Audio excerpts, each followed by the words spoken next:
everyone, I'm Colleen Rocap. I'm a certified health coach, certified vegan nutritionist, and Whole Foods plant-based educator. Today we're going to be making a really quick and easy recipe that's 100% vegan, so using no animal products, and all of the ingredients here are either shelf stable or frozen. So this is something that you can whip up really easily on the fly if you're keeping all these things on deck in your freezer and in your pantry. A really good last minute meal to have, and it's also very pandemic friendly because we're not having to worry about having fresh produce and things on hand. So let's get started.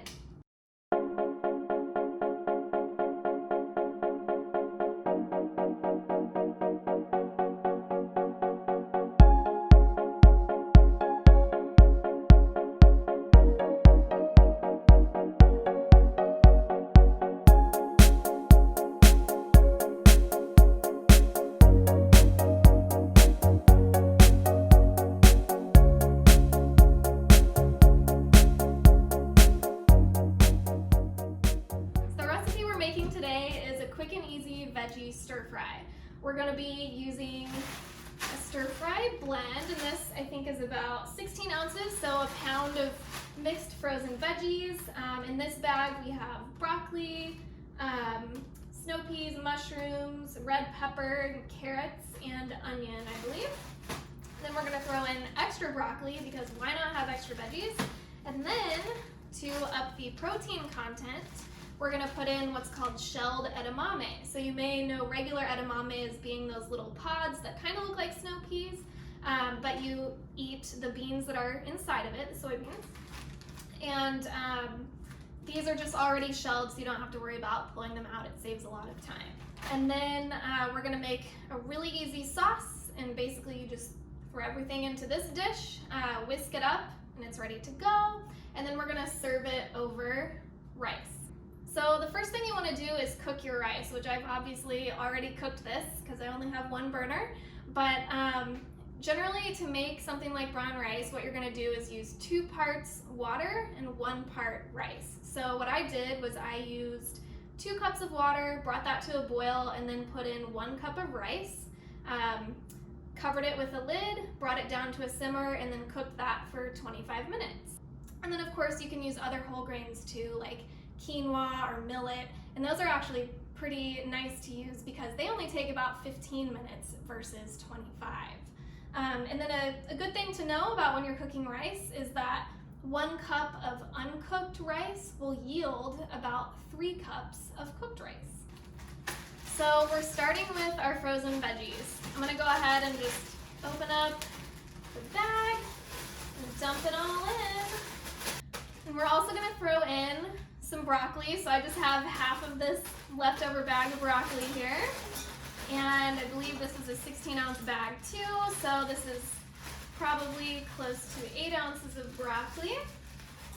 And then what is left of my shelled edamame, I'll throw that in too. You may have noticed that I did not put any oil in the pan. Traditionally when making a stir fry you would use something like sesame oil or some other vegetable oil to you'd heat that up in the pan first and then add your veggies in, but I choose not to use oil because it's really calorically dense. So 1 tablespoon of oil is going to be about 120 calories, and it's also not great for your cardiovascular system. So we're going to do this just with these frozen veggies, not even adding water, because the fact that they're frozen means that they're going to release water as they're cooking, and that will help them not stick to the pan.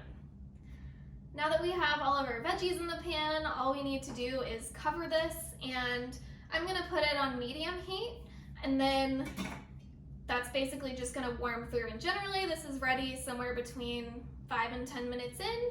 I would just recommend taking the lid off and checking for doneness. They don't have to be super, super hot because we're going to cook a little bit longer, but as long as they're generally warmed through, we're good. So when we're checking for doneness, all you're looking for is just that everything's warmed through, and you can tell that by sticking a fork into one of your veggies. I might actually do the broccoli because it's the most dense. You should be able to easily stick it in there and not feel like you're hitting a frozen center. Well, while that's cooking, we're gonna whip up our sauce. So here we have a half a cup of water. water, 3 tablespoons of tamari, which we have here.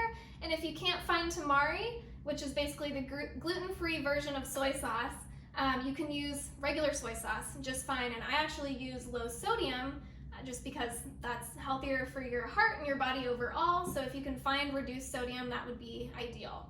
So you have 3 tablespoons of that. And then 1 tablespoon of rice vinegar, which we have here. 3 cloves of garlic. And if you like garlic like I do, feel free to make it more than 3 cloves.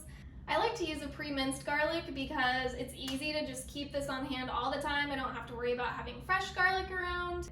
Regular, fresh garlic is very sticky when you're chopping it, and then of course you're making more dishes and everything, so this just kind of cuts some of the hassle out of it, so I just like to keep this around.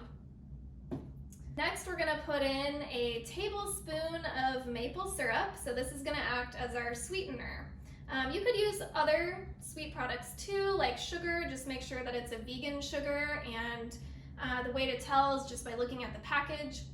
It should say vegan on it, or if you get an organic sugar, that kind of just naturally makes it vegan.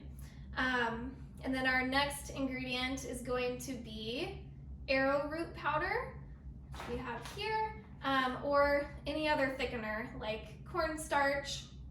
And we'll go ahead and dump that in. And then all we have to do is whisk it up. And if you don't have a whisk, that's totally okay. Just use a fork. It'll work just as well. And that's it.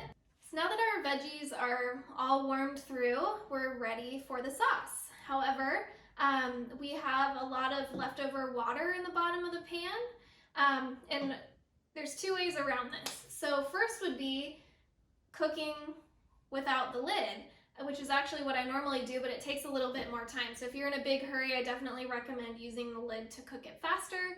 However, if you are using the lid, all we need to do is strain the veggies. So I've got a colander set up back there. We're gonna put it in the sink, just dump all the veggies in there. And also, if you don't have a colander, just get something like a plate, a large wooden spoon, something that you can put in front of this, and then maybe have someone help you dump the excess water into the sink. And then we're gonna bring our veggies back, kind of let them crisp up again for a second, and then we'll get our sauce into the pan.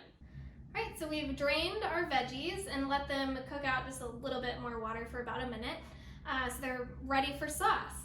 All we're gonna do is push the veggies to the edge of the pan, so it's gonna be like a donut of vegetables, and then we're gonna re-whisk our sauce in case it's settled and pour it into the center. And you'll know when it's done cooking when it gets really bubbly and it turns a dark brown, and this really only takes a minute or 2. So don't put your sauce in and walk away. Make sure that you stay there and attend to it so you can know when it's ready. And once it's dark brown and bubbling, all you have to do is mix everything together and you're good to go.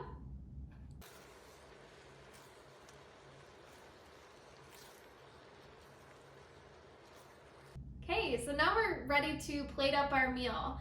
We're gonna start by just putting brown rice on the plate. If you're the kind of person that likes to mix your food, lay it down and plop your veggies on top, or you can put it on the side, whatever you prefer. But I'm using brown rice today because this is a whole grain. Usually we would use white rice in this recipe, or at least that's what you'd normally see in a restaurant. And the reason I'm using a whole grain is that it hasn't been overly processed like something like white rice would be. So when you eat this, it's not gonna have that same spike in blood sugar that you would get from eating white rice. And there's more fiber and more nutrition in general. So I definitely recommend using a whole grain like brown rice.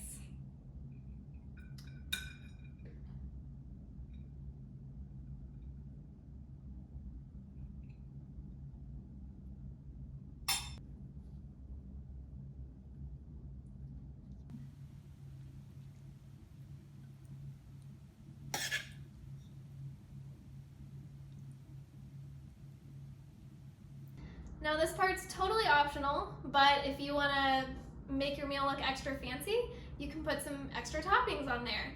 I have sesame seeds and black pepper. And then if you want to spice things up a bit, you could also use something like sriracha or even red pepper flakes. Okay, so here's our cute little dish.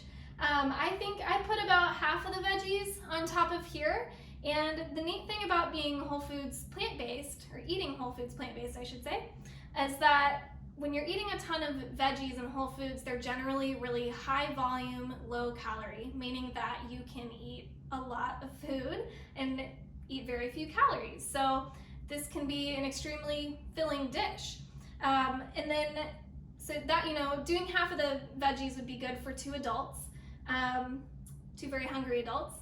And if you're not quite as hungry, maybe split it into thirds or quarters, and same thing if you're cooking with kids, you could just reduce the portion size.